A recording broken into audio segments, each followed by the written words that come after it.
کسی کو نہیں پکارنا، کیا ہم اس قابل ہیں کہ ہماری پکار خدا تک ڈائریکٹ پہنچ جائے؟ اگر ہم اس قابل ہوتے تو خدا کی بھی آواز ہم تک ڈائریکٹلی پہنچ جانی چاہیے تھی۔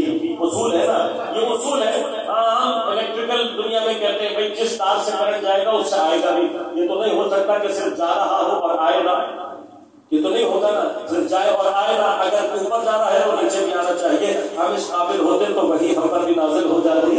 ہم اس قابل نہیں ہے، لہٰذا یاد رکھیے گا جب خدا اپنے اور میرے درمیان میں وسیلہ بنا رہا ہے، کسی کو ذریعہ بنا رہا ہے، تو عقل یہ کہتی ہے خدا کی بات مجھ تک جس کے ذریعے سے پہنچی ہے، میری بات بھی اسی کے ذریعے تک پہنچنی چاہیے۔ اب اس کا سب سے بڑا ثبوت یہ ہے کہ خدا نے اگر صرف بات پہنچانی ہوتی، یعنی نبی کا کام یہ ہوتا کہ وہ آ کر ہمیں بتا دے کہ خدا ہے، یہ قرآن بھیجا، یہ احکامات برسرام شروع تمام، میرا کام ختم، اب تم جانو اور اللہ جانے۔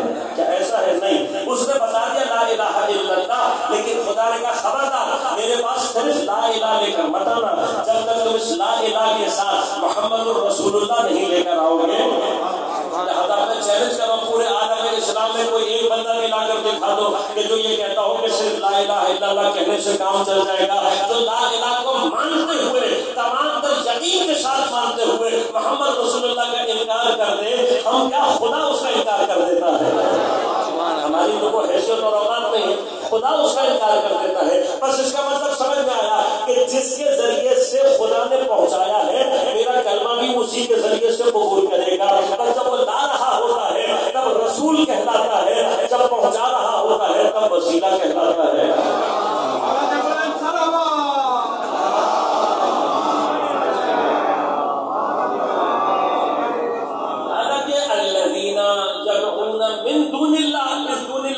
سوا سے کیا مراد ہے؟ اللہ کے سوا سے یہ مراد ہے کہ ہم نے جب بھی خدا تک پہنچنا ہے، خدا کے بنائے ہوئے سسٹم کے ذریعے سے پہنچنا ہے۔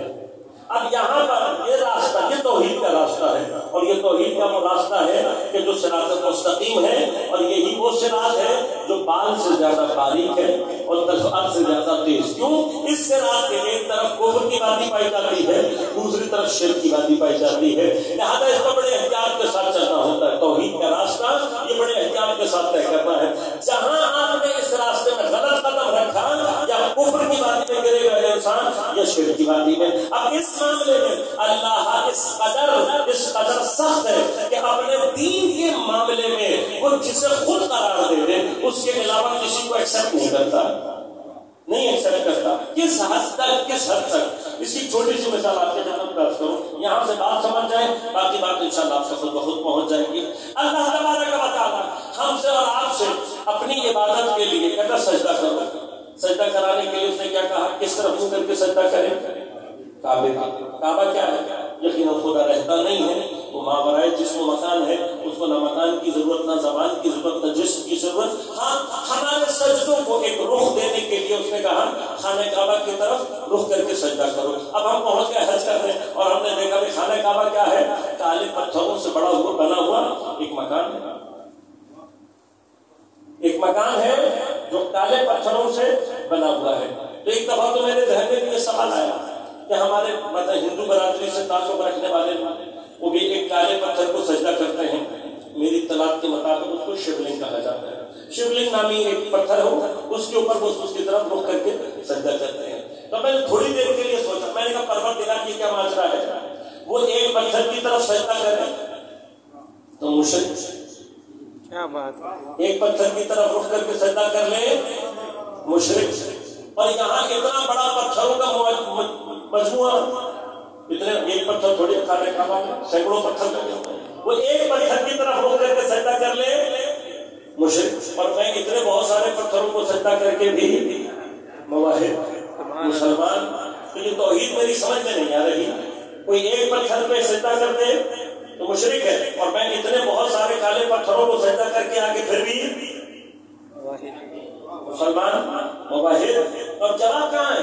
جواب یہاں پہ کہ یہ جو خانہ کعبہ کے پتھر ہیں اور یہ جو شیولنگ ہے، اس کے درمیان میں مسئلہ کیا مسئلہ ہے؟ ہم یہ کہتے ہیں کہ انہوں نے جو اسے خدا بنایا ہے، اسے سجدہ کرنے کی اس کی طرف جو سجدہ کر رہے ہیں، یہ انہوں نے بنایا ہے، خدا نے نہیں بنایا۔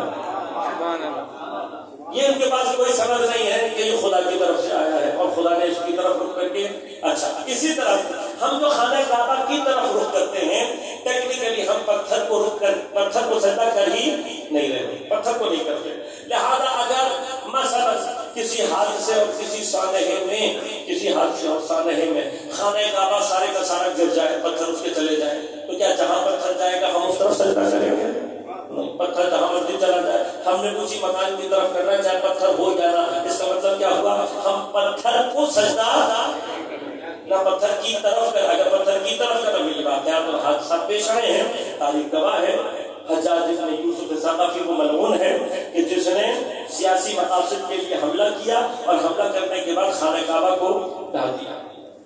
میں اپنے بچے کا چھوٹا سا سوال ہے، بچے اکثر کر دیتے ہیں، ایک سوال کا جواب دیتا ہوں آگے بڑھوں گا.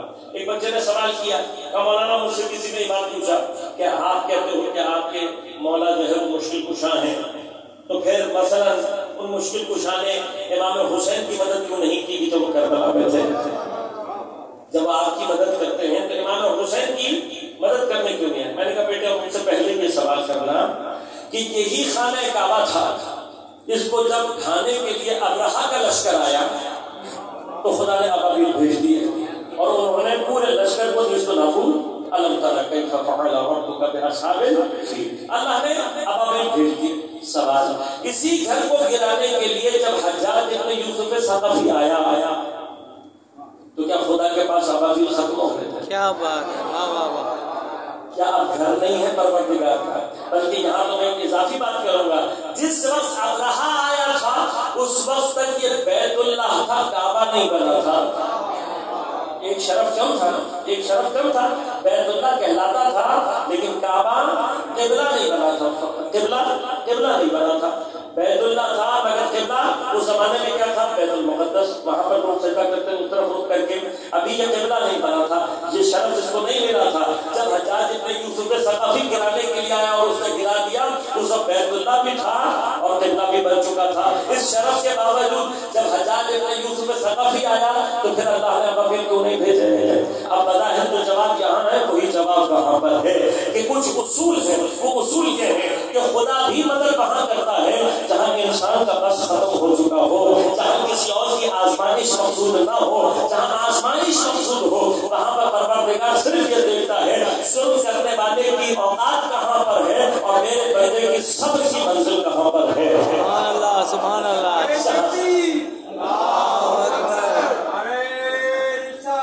یا رسول اللہ، یا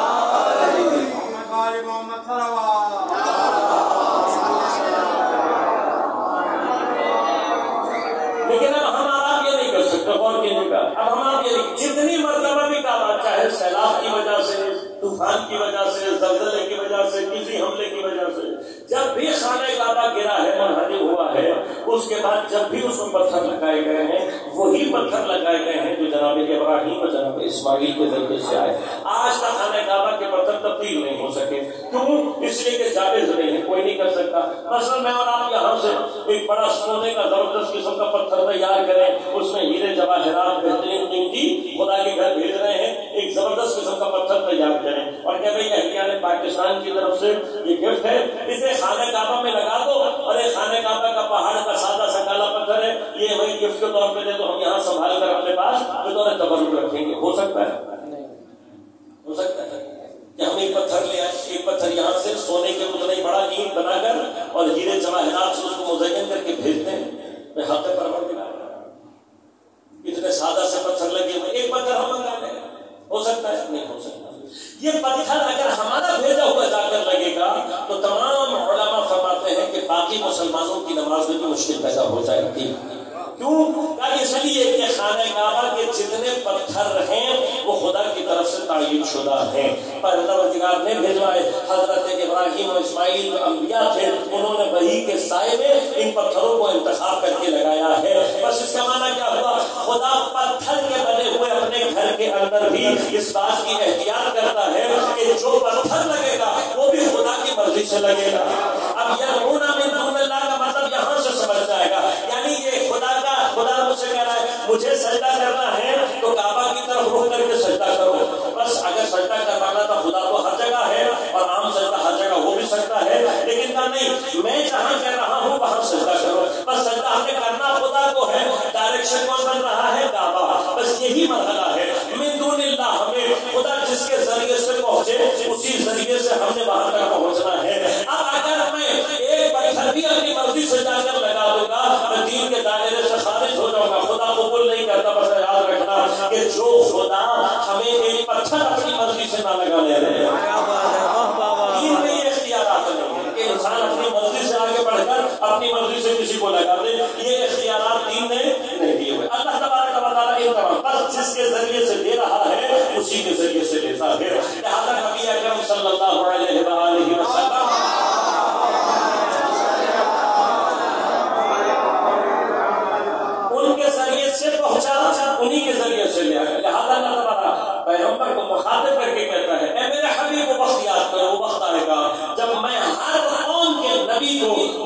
جس کی محبت میں پوری کائنات بنی ہے، وہ اس وقت ہی موجود تھا جب آدم آب و گل کے درمیان موجود تھا۔ چونکہ حضرت ناظر ہے، اس کے سب پر گواہ حضرت کو لے کر آیا جائے گا، لہذا ہم سب کی عبادتیں جب تک پیغمبر کے دروازے سے گزر کر نہیں جاتے خدا تک نہیں پہنچتے، کراس نہیں کر سکتے، کوئی ہمیں مقام حاصل یہ نہیں۔ اب اللہ تبارک و تعالیٰ کیا کہہ رہا ہے؟ جو خدا کا راستہ چھوڑ دے مردہ ہو گئے، جو خدا کا راستہ چھوڑ دے مردہ ہو گئے، اور جو زندہ ہے نا اگر خدا کے راستے میں مر جائے، خدا کے راستے میں قتل ہوتا ہوا دکھائی دے، تب بھی اس کا جنازہ دیکھ کر دھوکا وہ زندہ ہے۔ اب یہ جو زندگی ہے جس کو خدا یہاں پر شہید کے ذریعے سے مجھے اور آپ کو سمجھانا چاہتا ہے کہ کوئی حیات کا مرحلہ ایسا بھی ہے کہ جو حیات اس منزل پر پہنچتی ہے کہ اس حیات کو اپنے آپ کو جاری کرنے کے لیے جسم کی احتیاج نہیں رہتی۔ یہ حیات اتنی طاقتور ہو جاتی ہے، اتنی بلند ہو جاتی ہے کہ اس حیات، یہ حیات مادی ہے جو جسم کی محتاج ہے، یہ اپنے آپ کو جسم سے ظہور دیتی ہے۔ اب اس حیات مادی کے جو جسم سے اپنے آپ کو ظہور دیتی ہے، اس کے بھی درجات ہیں جس کو بایولوجسٹ نے بیان کیا، آپ نے بھی سنا ہوگا۔ فرمایا کہ حیات ابتدائی طور پر مائکروسکوپک سنگل سیلولر آرگینزمز میں پائی جاتی ہے، یہ بیکٹیریا وغیرہ، پھر اس سے ترقی کرتی ہے ملٹی سیلولرز میں آتی ہے، پھر اس سے جب زیادہ ترقی کرے تو پھر پلانٹس میں آتی ہے، اور زیادہ ترقی کر کے جب ہائر اور موسٹ ڈیولپڈ حصے میں آتی ہے تو پھر حیوانات سے اپنے آپ کو ظہور دیتی ہے۔ لیکن اب اس حیوانات سے آگے سائنس حیات نہیں بنتی، اور شاید سائنس کا کیا جہاں سائنس حیات کو لا کر چھوڑتی ہے، ہیومن سائنسز وہاں سے حیات کو ایک اور جگہ ایک اور سلسلے میں بیان کرتی ہے۔ لہٰذا میں قرآن سے نہیں، پہلے میں سائنسدانوں کے دو چار مسئلے آپ کی خدمت میں عرض کر دوں اور پھر قرآن کی طرف آؤں گا۔ اب سائنسدان کیا کہتے ہیں یہاں پر سائیکالوجسٹ، اس کو آپ یوٹیوب پہ جا کر تلاش کر سکتے ہیں، وہ کہتے ہیں صرف انسان ایسا ہے تمام مخلوقات میں جس کے برین کے دو حصے ہیں، لہٰذا انسان کا ایک برین ہے وہ جسے کہتے ہیں کہ یہ اس کا اینیمل برین ہے، اور ایک برین اس کا ہے جو کہ ہیومن برین کہلاتا ہے۔ اینیمل برین کیا ہے کہ اینیمل برین دیگر جتنے بھی حیوانات اب وہ جو کچھ کرتے ہیں اپنے اس برین سے، اسی برین سے انسان بھی وہی سب کچھ کرتا ہے، لہذا سارے حیوانات اپنے لیے کھانا تلاش کرتے ہیں، انسان اس برین سے کھانا تلاش کرتا ہے، پانی تلاش کرتا ہے، بچے پیدا کرتا ہے، گھر بناتا ہے، اپنی سیفٹی کرنا چاہتا ہے، اپنے بچوں کا خیال رکھنا چاہتا ہے، وغیرہ وغیرہ۔ لہٰذا حیوانات میں بعض جگہوں کے اوپر بڑا کمپلیکس قسم کا بیہیویئر پایا جاتا ہے، لیکن یہ کمپلیکس اور ڈیولپڈ بیہیویئر ان کو حیوانیت سے باہر نہیں نکالتا۔ مثلاً آپ کا جو سوچیے گا، دیکھیے گا، اس پہ ریسرچ بھی پڑھیے گا کہ شیر مثلاً جب اپنے شکار کے لیے نکلتے ہیں تو کیسے اسٹریٹجی بناتے ہیں، پوری شیروں کی پوری اسٹریٹجی ہوتی ہے، اس اسٹریٹجی کے ذریعے سے شکار کرتے ہیں، اس کے پورے رولز ہیں، ایک کمپلیکس بیہیویئر ہے، لیکن یہ کمپلیکس بیہیویئر ان کو حیوانیت سے باہر نہیں نکالتا۔ بعض جانور بعض خوراک بعض غذا کو تیار کرنے میں بہت ہی ہائیلی اسپیشلائز قسم کا ایک پروسیس ہے جو ان کے ساتھ پیش آتا ہے، اور وہ دنیا کی بہترین خوراک شہد تیار کرتے ہیں، بڑا کمپلیکس سسٹم ہے، بڑا ڈیولپ سسٹم ہے، لیکن یہ سارا سلسلہ ان کو حیوانیت کے دائرے سے باہر۔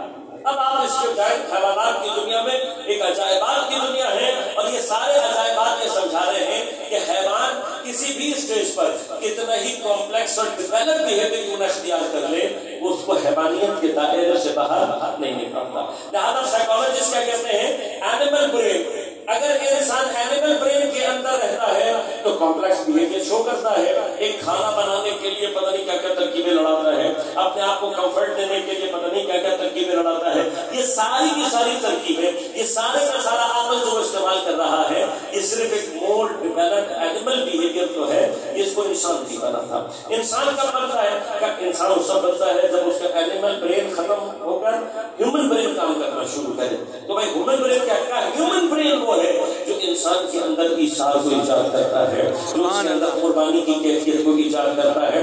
اگر انسان کے اندر ایثار اور قربانی نہیں نظر آ رہی تو اس کا مطلب وہ ابھی انسان نہیں بنا، یہ اینیمل بیہیویئر ہے۔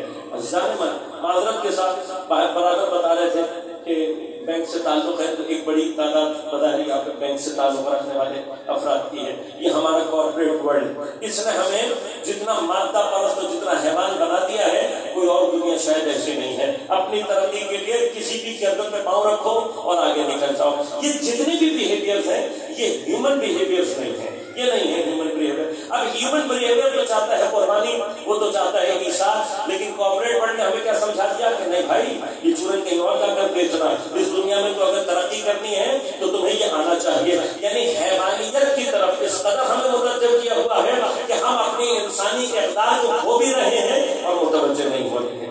یہ ہیومن بیہیویئر نہیں ہے۔ ہم چونکہ اپنے ذہنوں میں حیات مادی کو ہی حقیقی حیات سمجھے ہوئے ہوتے ہیں، لہذا ہمیں نہ ہیومن لائف کی ویلیو سمجھ میں آتی ہے، نہ اس کے اقدار سمجھ میں آتے ہیں، نہ اس کی تاثیر ہمیں سمجھ میں آتی ہے۔ خود بھوکے رہ کر کسی اور کو کھانا کھلانے میں کیا ذائقہ ہے؟ کیا بات ہے! یہ اگر پوچھنا ہے نا تو حسین والوں کے دروازے سے آ کر پوچھو۔ کربلا کی سب سے بڑی قوت یہی ہے کہ کربلا سب سے پہلا کام یہ کرتا ہے کہ کربلا انسان کو حیوانیت اور مادیت کے دائرے سے نکال کر انسانیت کے دائرے میں لے کر آتا ہے۔ کربلا ہے، اسی لیے آپ دیکھیں دنیا میں آج بھی امام حسین کے نام پر جتنا کھلایا اور پلایا جا رہا ہے، دنیا میں کسی کے نام پر اتنے قربانی کرنے والے لوگ نہیں ملے۔ یہ اصل حیات کربلا ہے، جو کربلا سے اس حیات کو سمجھ لے انسانیت اس کے اندر خود بخود بیدار ہو جاتی ہے۔ اور سب سے زیادہ افسوسناک کام یہ ہے کہ کوئی کربلا تک پہنچ کر، سید الشہداء تک پہنچ کر واپس حیوان کی صورت میں پلٹ جائے۔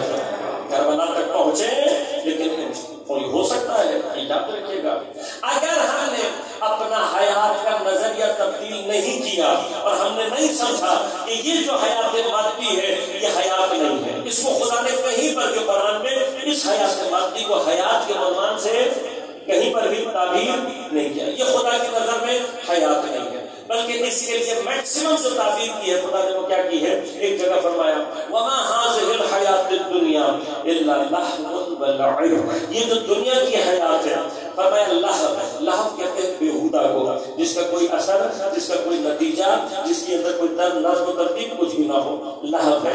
دوسرا فرمایا کیا ہے؟ لعب کہتے ہیں بچوں کو کھیل کو۔ بچوں کا کھیل کیا ہوتا ہے؟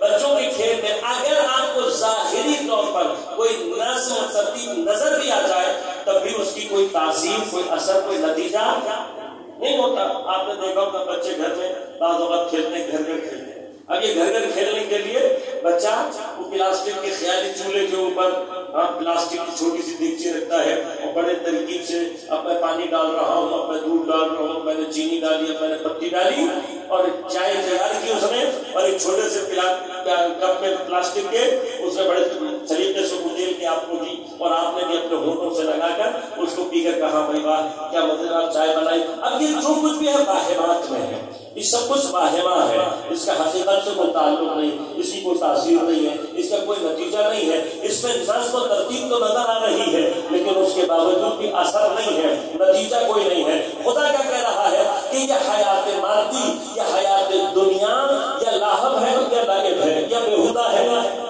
یا اگر اس میں تمہیں کہیں نظم و ترتیب نظر بھی آ جائے اس کا کوئی نتیجہ اور کوئی اثر لہذا یہ حیات مادی کا تصور لیے ہوئے ہماری پوری زندگی، اس کا فائدہ کس کو پہنچتا ہے؟ کارپوریٹ ورلڈ کو، کس کو پہنچتا ہے؟ کیپٹلسٹ دنیا کو۔ کبھی غور کیجیے ہم اپنے بچوں کو کیا پڑھاتے ہیں اور کیوں پڑھاتے ہیں؟ ہم پڑھاتے ہیں اپنے بچوں کو وہ سبجیکٹ کہ جس کے ذریعے سے یہ آگے چل کر اچھی نوکری کر سکے، یعنی ہمارا اس کو پڑھانے کا ہدف اس کو انسان بنانا نہیں ہوتا، اس کو پڑھانے کا ہدف اس کو اچھا مسلمان بنانا نہیں ہوتا، ہمارا ہدف کیا ہوتا ہے کہ یہ کارپوریٹ ورلڈ کے لیے ایک اچھا نوکر تیار ہو، یہ سرمایہ دار دنیا کے لیے ایک اچھا غلام ثابت ہو۔ یہ غلام تیار کیا ہم نے اور پھر کارپوریٹ ورلڈ کو دے دیا، وہ یونیورسٹی، وہ ڈگری، وہ سب کچھ تیار کرتے ہیں جس میں یہ زیادہ سے زیادہ کما سکے۔ پڑھے ہم اس کے لیے سرمایہ دار کے لیے۔ اب پڑھنے کے بعد جب نوکری کی دنیا میں آئے تو اب یہ بینک والے تو بیچارے مجھ سے زیادہ جانتے ہوں گے اس بات کو کہ جب کارپوریٹ ورلڈ آتی ہے کام لینے میں تو کیا کرتی ہے اور کیسے کام لیتی ہے۔ ہاں آپ نے دیکھا ہوگا کہ آپ کی طاقت سے زیادہ آپ بہت اچھا پرفارم کریں گے، پیسے بھی آپ کو زیادہ دیں گے، لیکن آپ کبھی بھی ایمان کے ساتھ بیٹھ کر سوچیں گے جتنا آپ سے کام لیتے ہیں اتنا پیسہ وہ کبھی آپ کو نہیں دے گا، جس لیول کا کام آپ سے لے گا کبھی بھی نہیں دے گا۔ سرمایہ دار دنیا ہے، کبھی بھی نقصان کا سودا نہیں کرتی، ہمیشہ جس لیول پر بھی آپ ہوں گے وہ آپ سے کام زیادہ کروائے گا، پیسے اسے کم دے گا، لیکن اپنے گمان میں آپ کو اگر زیادہ بھی مل گیا تو یہ زیادہ کمانے کے بعد آپ کیا کریں گے؟ جو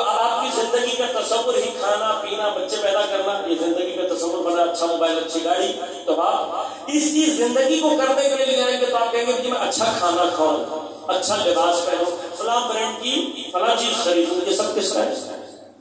یہ سب بھی سرمایہ دار دنیا کا ہے، سارے برانڈ ان کے ہیں، سارا مٹیریل دنیا سب انہی کی ہے. یعنی کہ ہم پڑھے ان کے لیے، محنت ہم نے انہی کے لیے کی، اور جو تھوڑا بہت پیسہ ملا ہے وہ خرچ بھی کس کے اوپر کر رہے ہیں؟ دوبارہ انہی کے لیے. اور خدا نہ خواستہ اس سب کچھ کے باوجود کچھ بچ گیا تو وہ کہاں رکھیں گے؟ بینک میں. وہ کس کا ہے؟ اور زندگی کے 40-45 سال ہم نے سرمایہ دار دنیا کو دے دیے. اب جب ہم کچھ کرنے کے قابل نہیں رہے تو اب ہمیں خیال آ رہا ہے کہ میں نے تو خدا کے لیے کچھ کرنا تھا، مجھے دین بھی تھوڑا سا تو کچھ تو.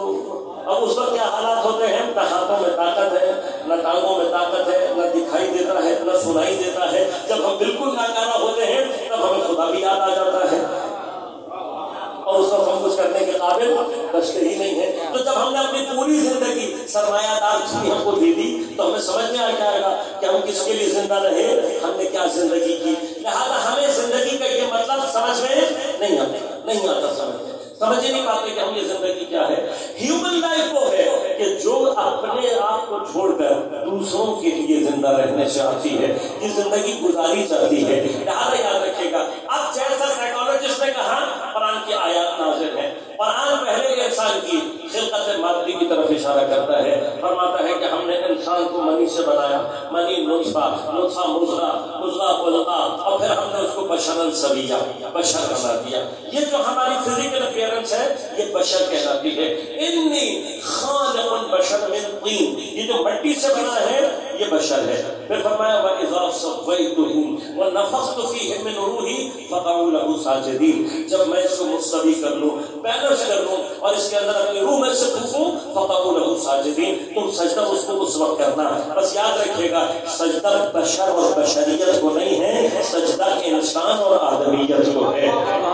اور آدمیت کو جو سجدہ ہے وہ اس کے روح کی طرف اشارہ ہے، اس کے بدن کی طرف اشارہ نہیں ہے. اب اپنی اس روح کو، اپنی اس روحانی ڈائمینشن کو سمجھنے کے لیے ضروری ہے کہ ہم پہلے اپنے اندر اپنی ہیومن حیات کو ایکٹیویٹ کریں، اپنی ہیومن لائف کو ایکٹیویٹ کریں. اب یہ ایکٹیویٹ کیسے ہوتی ہے یاد رکھیے گا. خدا نے ہماری اس ساری بشری تخلیق کو، مادی تخلیق کو بیان کرنے کے بعد کیا کہا؟ ہم نے اس کو بشر بنا دیا.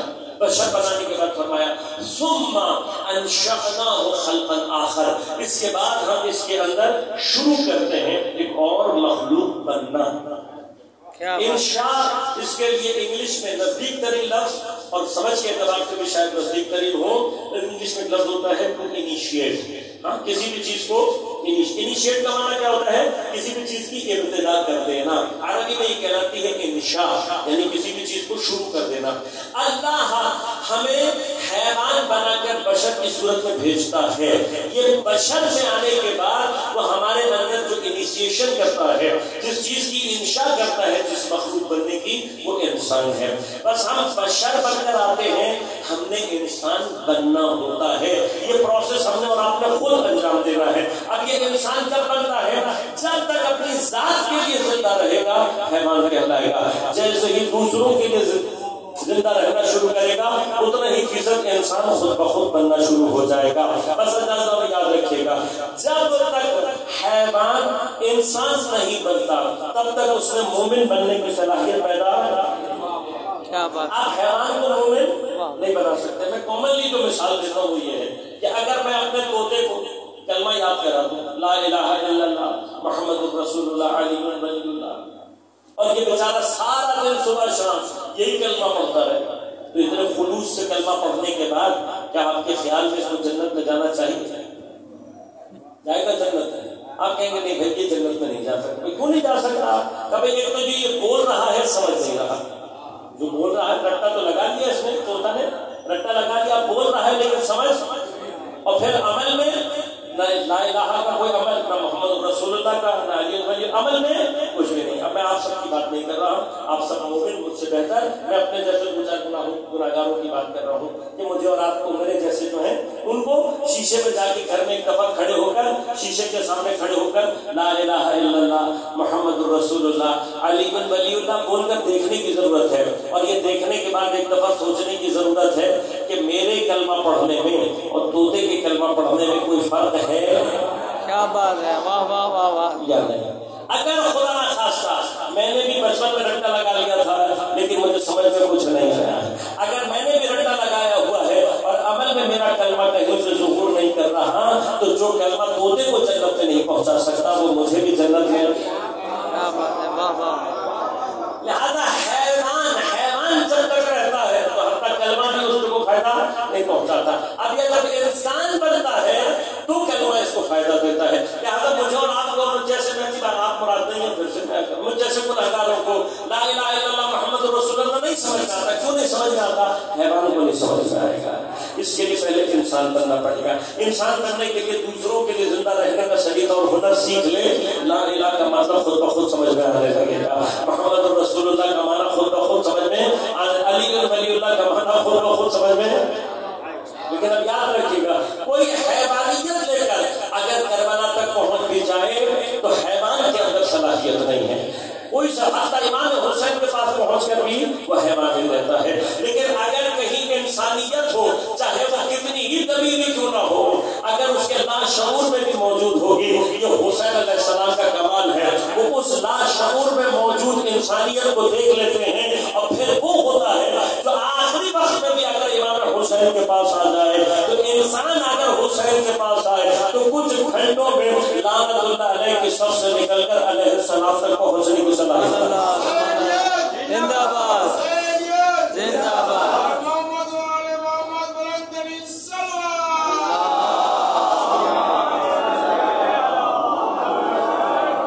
اب جناب اور کہیں نہ کہیں اپنے لاشعور میں ایمان لیے ہوئے ہیں. یہ ایمان یہ ہونا ضروری ہے. ورنہ کربلا کی تاریخ میں عبداللہ بن ضحاک نامی ایک شخص ایسا بھی ہے جس کے لیے روایات کہتی ہیں کہ یہ عصر عاشور تک امام حسین کے ساتھ رہا ہے. عصر عاشور تک امام کے ساتھ. عصر عاشور کا مطلب کیا ہے؟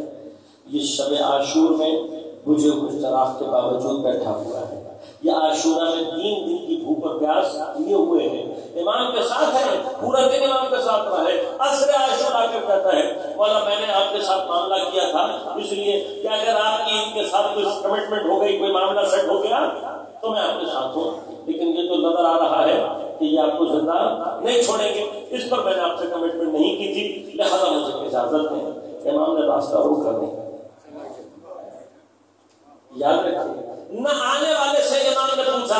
آج کل ہمارے یہاں معذرت کے ساتھ ایک بدبختی جو موجود ہے، یاد رکھیں گا کربلا نے اپنے وقوع کے بعد ٹیکنیکلی مذاہب اور فرقوں کی جنگ ختم کر دی. سبحان اللہ. کربلا کے بعد سے بس دنیا میں 2 مکتب ہیں، یا حسینی ہے یا یزیدی ہے.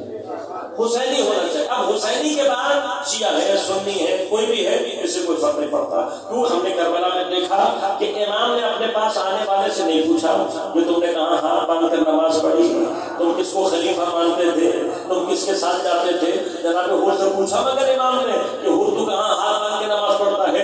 زہیر سے پوچھا بلکہ کہ کس کے آگے چلے جائیں. جناب وہاں پہ کبھی عیسائی تھے مگر امام نے اپنے ساتھ آنے سے پوچھا پہلے کہ تو کس کو مانتا تھا کس کو نہیں مانتا تھا. بس امام نے کربلا میں یہ بتا دیا. انسان اگر ہوگا تو ایمان کی رمق کو پہچان لے گا، اور جو ایمان کی رمق کو پہچان لے وہ خود بخود حسینی ہو جاتا ہے. اب یہ انسان ہوگا اور کی جگہ خدا جو کہتا ہے اس حیات طیبہ تک پہنچنے کے لیے منزل کیا ہے؟ پہلے مومن ہونا چاہیے. میں نے آپ کی خدمت میں کیا مومن وہ ہوگا تو پہلے انسان ہو.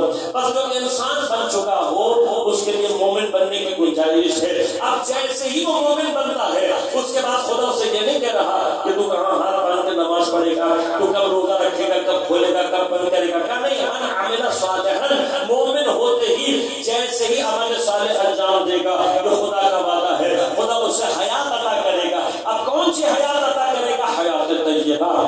یاد رکھیے گا حیات حیوانی سے بلند ہے حیات انسانی، حیات انسانی سے بلند ہے حیات ایمانی، اور جو حیات ایمانی کے کمال کی منزل ہے اسے حیات طیبہ کہتے ہیں. اور یہ شہداء جس منزل حیات پر ہوتے ہیں وہ یہی حیات طیبہ ہوتی ہے.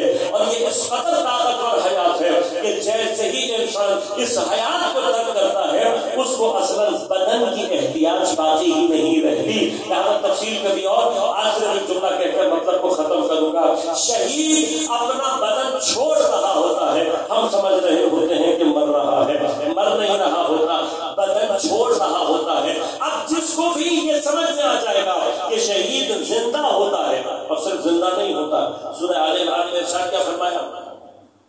وَلَا تَحْسَبَنَّ الَّذِينَ قُتِلُوا فِي سَبِيلِ اللَّهِ أَمْوَاتًا، خبردار ان کے لیے موت کا گمان بھی نہ کرنا، بل احیاء، یہ زندہ ہے، عند ربهم يرزقون، اور اپنے پروردگار کی جانب سے رزق پا رہے ہیں. بس صرف زندہ ہی نہیں ہے، رزق بھی پاتا ہے. فَرِحِينَ بِمَا آتَاهُمُ اللَّهُ مِنْ فَضْلِهِ، اور جو اللہ ان کو فضل عطا کرتا ہے اس سے بہت فرحت کے عالم میں ہے. پھر فرمایا وَيَسْتَبْشِرُونَ بِالَّذِينَ لَمْ يَلْحَقُوا بِهِمْ أَلَّا خَوْفٌ عَلَيْهِمْ وَلَا هُمْ يَحْزَنُونَ. حتیٰ شہید بشارت دے رہا ہوتا ہے ان لوگوں کو جو ان کے پیچھے کھڑے ہوتے ہیں لیکن ابھی تک ان سے آ کر ملحق نہیں ہوئے ہوتے، بشارت دیتے ہیں اللہ خوف علیہم ولا هم يحزنون، کہ ان کے اوپر کوئی خوف نہیں ہے، کوئی حزن کا مقام نہیں ہے. بس یہ جو شہید ہے یہ صرف زندہ ہی نہیں ہے، رزق بھی پاتا ہے، اور پھر جو رزق پاتا ہے اس رزق کے ذریعے سے اپنے پیچھے والوں کو بشارت بھی دے رہا ہوتا ہے. بس جس کو شہید کی حیات سمجھ میں آ جائے گی اسے پتا ہوگا کہ بعض قبر میں جانے والے مرتے نہیں ہیں، زندہ ہوتے ہیں. بس جسے یہ سمجھ میں آ جائے گا تو اسے یہ بھی سمجھ میں آ جائے گا کہ جس پر ایمان لا کر شہید اس حیات کا حامل ہوتا ہے وہ خود دنیا سے پردہ فرمانے کے بعد اتنا ہی زندہ بھی ہوتا ہے.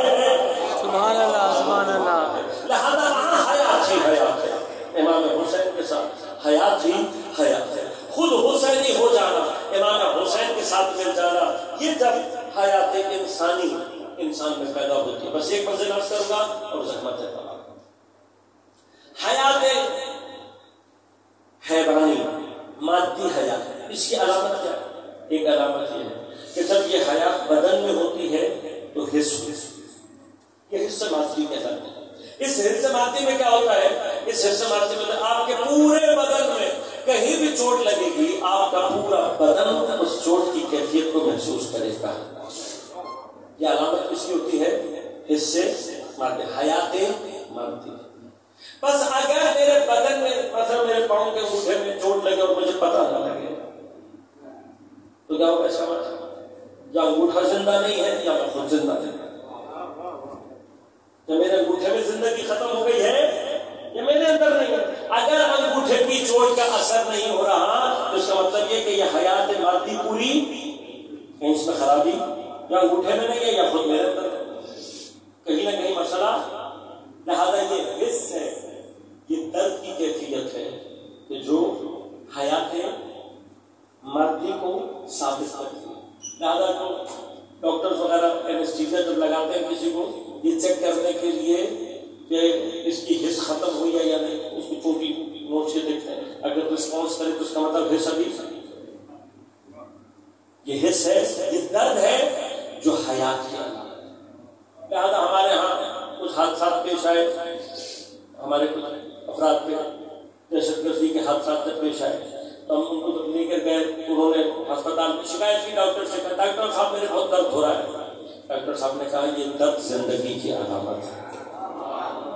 اگر درد ہو رہا ہے تو اس کا مطلب زندگی آ جائے. اگر درد نہیں ہو خطرناک کب ہے؟ جب درد نہ ہو. کیوں؟ درد نہ ہونے کا معنی حیات ہے. پھر مشکل ہے، یہ درد ہی حیات کی علامت ہے. یہ کس حیات کی علامت ہے؟ حیات مادی، حیات انسانی. میں نے دوسروں کے لیے جینا شروع کر دیا، میں نے دوسروں کے لیے اپنی زندگی میں سے وقت نکال کر کرنا شروع کر دیا. میں حیات انسانی کا حامل ہوا ہوں یا نہیں؟ تو حیات انسانی کی بھی ایک حص ہے. وہ حص بتائے گی کہ یہ حیات مجھے آ گئی. وہ حص کیا ہے؟ جس کے اندر بھی حیات انسانی آ جائے. جیسے بدن میں اگر حیات ہو، کسی ایک عضو کو چوٹ لگے باقی خود رسپانس کرتے ہیں. اسی طرح سے حیات انسانی ہے کہ انسان کے کسی عضو کو، پوری انسانیت کے کسی عضو کو چوٹ لگے، اگر جس کو آواز درد محسوس ہو رہا ہے وہ تو زندہ اور انسان ہے. لیکن کہیں پر کوئی انسان ظلم ہو رہا ہو اور جو نہیں بول رہا، اس کا معنی کیا ہے؟ چلتی پھرتی لاش تو ہو سکتا ہے، انسان نہیں ہے، زندہ ہے. لہذا آج جو غزہ اور فلسطین کر رہا ہے وہ کیا ہے؟ غزہ اور فلسطین بس یہ بتا رہا ہے زندہ کون ہے، مردہ کون ہے۔ اب میں نے بتایا عبداللہ بن ضحاک نامی بندہ کربلا میں امام حسین کے ساتھ رہا، حیوان تھا، کربلا میں امام کے ساتھ رہا، عصر عاشور تک رہ کر پلٹ کر دوبارہ عمر سعد کے لشکر میں چلا گیا۔ بس کربلا نے یہ بتا دیا انسان اگر حر ہو آخری منٹ میں بھی وہاں سے یہاں آ سکتا ہے، لیکن اگر انسان ہی نہ ہو، حیوان ہو، تو پھر کیا ہوتا ہے؟ عصر عاشور تک امام کے ساتھ رہ کر یہ وہ ہے کہ جو اب علیہ السلام کی سب سے نکل کر لعنت اللہ کے سب میں جا رہا ہے۔ کیوں؟ اس لیے کہ انسان نہیں ہے۔ بس غزہ اور فلسطین آج ہمیں اور آپ کو یہ بتا رہے ہیں انسان کون ہے اور کون نہیں۔ بس یہ یاد رکھنا جو انسان ہو کر فرش سید الشہداء پر آئے گا وہ تو مومن بن کر کہیں نہ کہیں پہنچ سکتا ہے، لیکن جو حیوان بن کر آیا ہے وہ کچھ بوٹیوں کے سوا امام حسین کے دسترخوان سے کچھ نہیں لے کر جا سکتا۔ کیا بات، کچھ بوٹیوں کے سوا اس کا کوئی نصیب امام حسین کے پاس موجود نہیں۔ لہذا اپنے تصورات کو تھوڑی سی ترقی دیں۔ سید الشہداء حیات بانٹ رہے ہیں، مگر کون سی حیات؟ حیات انسانی، حیات ایمانی، حیات طیبہ۔ بس میں اگر کربلا جا کر امام حسین سے اس حیات مادی کے کچھ سانس اضافی لے آیا تو میں نے ہنر نہیں کیا۔ کربلا پہنچ کر کوئی اگر شہادت نہ لے، کربلا پہنچ کر کوئی حیات طیبہ نہ لے تو اس نے گھاٹے کا سودا کیا۔ کیوں؟ اس لیے کہ حسین نے اس حیات کے سلسلے کو جاری کرنے کے لیے اپنے پورے خاندان کی قربانی کی۔ کربلا ایک ایسا عمل صالح ہے کہ جس نے یزیدیت کے فساد کو ہمیشہ کے لیے نابود کر دیا، اور اس عمل صالح کی آخری منزل کہ جس نے یزیدیت کو اپنے گھٹنے ٹیکنے پر مجبور کر دیا، حسین کی 4 سالہ بیٹی سکینہ بنت الحسین سے پتہ۔ واقعہ انسانی عقل میں یہ چیزیں نہیں آتی۔ کوئی 4 سالہ بچی اتنے مسائل کیسے بتا سکتی؟ یہ عقل انسانی میں نہیں آتا۔ شاید ایک منزل کبھی موقع رہا تو تفصیل صاحب کے ساتھ موقع رہا۔ یہ حیات طیبہ جس کا وعدہ خدا نے کیا ہے یہ طاقتور حیات ہے۔ جب انسان کو یہ حیات حاصل ہو جاتی ہے تو اس کا فائدہ کیا ہوتا ہے؟ وہ خدا کے راستے میں قتل ہونے کے باوجود بھی زندہ رہتا ہے، اور اگر خدا کی راہ میں قتل نہ بھی ہو تب بھی یہ حیات طیبہ اس کے بدن کو اتنی طاقت عطا کرتا ہے کہ وہ کربلا سے لے کر شام تک کے سارے مصائب دیکھنے کے باوجود اپنی پوری قدرت کے ساتھ ایمان کے ساتھ ڈٹا رہتا ہے۔ 4 سالہ بچے اگر یہ حیات طیبہ نہ ہو کوئی بچی اتنے مسائل برداشت۔ یہ تاریخ کی گواہی ہے۔ تاریخ حسین کی اس 4 سالہ بچی کے لیے کہتی ہے یہ وہ شہزادی ہے جس کے رخساروں کی رنگت کربلا سے لے کر شام تک وہ سرسبز ہے۔ آسان جملے۔ روایات یہ کہتی ہے کہ شہزادی شہادت کی منزل پر پہنچ گئی لیکن کانوں کے زخم بھر نہ سکے، اس لیے کہ جیسے ہی کانوں کا زخم بھرنے لگتا کوئی ملعون ایسا تماچا لگا کہ کانوں کا زخم دوبارہ ہرا ہو جاتا۔ حسین کی یہ شہزادی روایات کہتی ہیں کہ جب بیوی کی شہادت کے بعد میت رکھی ہوئی تھی غسالہ نے آ کر ایک مرتبہ جب میت کو دیکھا تو پوچھا کیا اس کی ماں نہیں تھی کیا؟ میرا باپ نے کہا میں اس کی ماں اس کے ساتھ ہی تھی۔ کہا پھر کیا تیری بچی مریض بہت تھی؟ نہیں میری بچی کو مرض کوئی نہیں تھا۔ تو غسالہ نے ایک دفعہ پوچھا کہ اس کا کرتا اس کے بدن کے ساتھ چپکا ہوا کیوں؟ بس ماں رو کر اتنا کہہ سکی کہ کربلا سے لے کر شام تک اتنے تازیانے کھائے ہیں بدن سے چپک گیا۔ روایات کہتی ہیں گلے میں بندھی ہوئی رسی ایسے پیوست ہو گئی تھی شہزادی سے کہ شہادت کے باوجود بھی یہ رسی کھولی نہ جا سکتی۔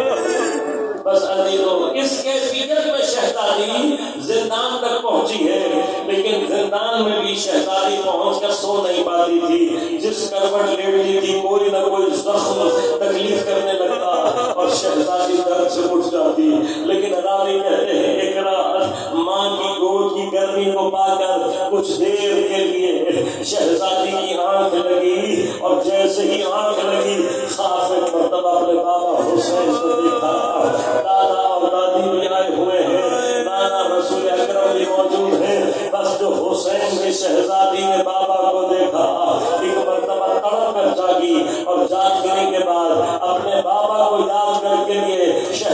اتنا روئی ہے کہ پورا زندان مل کر شہزادی کے ساتھ گریا کر رہا ہوتا. ارے اتنا گریا ہوا, اس قدر گریا ہوا کہ ظالم کی آنکھ کھل گئی. ایک مرتبہ نیند سے بیدار ہو کر پوچھتا ہے کہ کیا زندان میں کوئی بچہ مر گیا ہے؟ اتنا گریا ہو رہا ہے, کہاں بچہ مرا نہیں ہے. حسین کی بیٹی باپ سے ملنے کی ضد کر رہی ہے.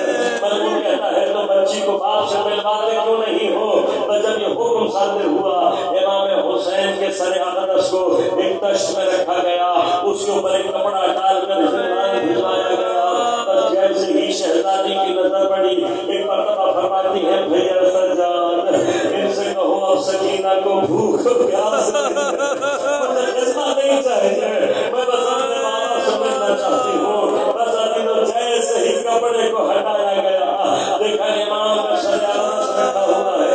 ایک مرتبہ امام سجاد کے ہاتھوں سے ہوتا ہوا یہ سر اقدس جناب سکینہ کے پاس پہنچا. ارے کئی دن سے بابا سے بچھڑی ہوئی شہزادی ایک مرتبہ سر اقدس کو سینے سے لگایا, بڑی دیر تک روتی رہی. پھر ایک مرتبہ زندان کی خاک پر بیٹھی, سر اقدس کو گود میں لیا, پہلے باپ کے سر پہ نوازش کر رہی ہے. خاک اور خون میں اٹے ہوئے بالوں سے خاک کو صاف کرنے کی کوشش کر رہی ہے. کبھی ریش مبارک میں ہاتھ پھیرتی ہے. بس اس کے بعد باپ کے سر سے شکوہ شروع کیا, بابا ہر تماچے پر سکینہ نے تمہیں آواز دی, بابا ہر تازی حملے پر ہم نے تمہیں پکارا, بابا سکینہ کو اتنا پیاسا رکھا. بس پھر اس کے بعد باپ کے سر کے بوسے لینا شروع کیے. کبھی مظلوم کی زخمی پیشانی کو چومتی ہے, کبھی زخمی ابروؤں کا بوسہ لیتی ہے, کبھی زخمی رخساروں کے بوسے لیتی ہے. بس پھر حضرت کے ہونٹوں پر ہونٹ رکھے اور شہزادی کی آواز آنا بند ہو گئی. جب خاموشی ملانی ہوئی, ایک مرتبہ جناب رباب نے تڑپ کے کہا بیٹا سجاد ذرا اپنی ہتھکڑیاں سنبھالے آگے بڑھے. زمین پر بیٹھ کر اب جو شانہ ہلایا, بہنا ہوش میں ڈھلک گئی. حضرت نے نفس پر ہاتھ رکھا, آنکھوں سے اشک جاری ہوئے. کہتے ہیں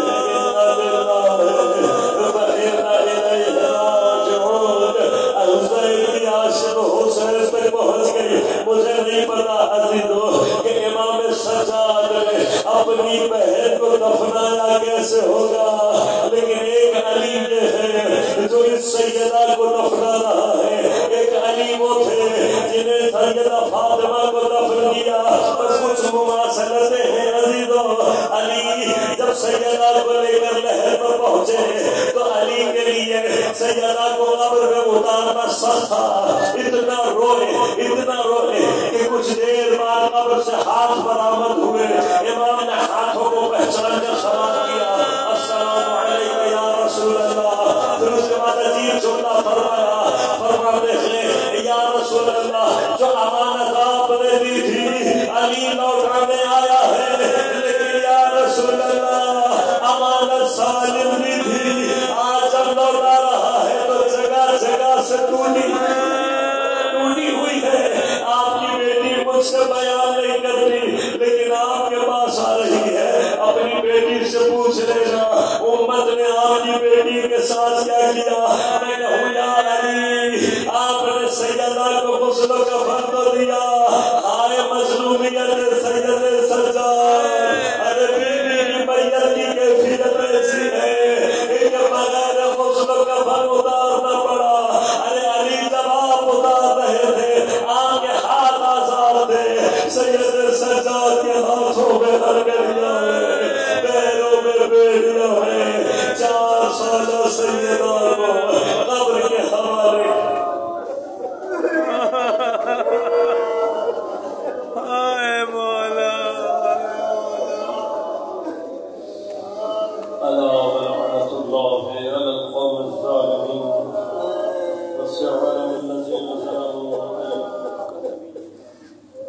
لا إله بحق زهراء وأبيها وبعلها وبنيها ہماری عبادت اپنی بارگاہ میں قبول و منظور فرما بحق زہرا و ابیہا و بعلہا و بنیہا منتقم زہرا منتقم کربلا منتقم اسیران کربلا منتقم مظلومین و مستضعفین جہان امام زمان کے ظہور متعجل فرما حضرت کے ظہور کے ذریعے سے دنیا سے ظلم و استبداد کا خاتمہ فرما عدل و عدالت کو قائم فرما جہاں جہاں مظلومین جہان باطل سے برسر پیکار ہے بالخصوص غزہ اور فلسطین کے مظلومین بار الہ ان کو نصرت و کامیابی عنایت فرما بالاخص پارا چنار کے مظلومین ان کو نصرت و کامیابی عنایت فرما ظالم قوتوں کو بالخصوص امریکہ اسرائیل اس کے حامیوں کو نیست و نابود فرما پاکستان کی جتنی بھی ظالم قوتیں ہیں اور پاکستان کے جتنے بھی داخلی خارجی دشمن ہیں نیست و نابود فرما مومنین کو علماء کو اپنے حفظ و امان میں رکھ پریشانیوں کو دور فرما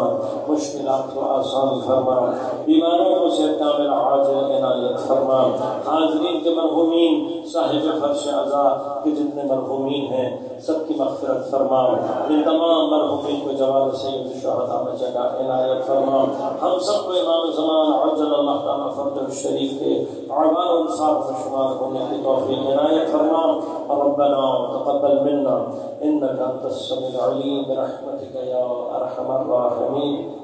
حسین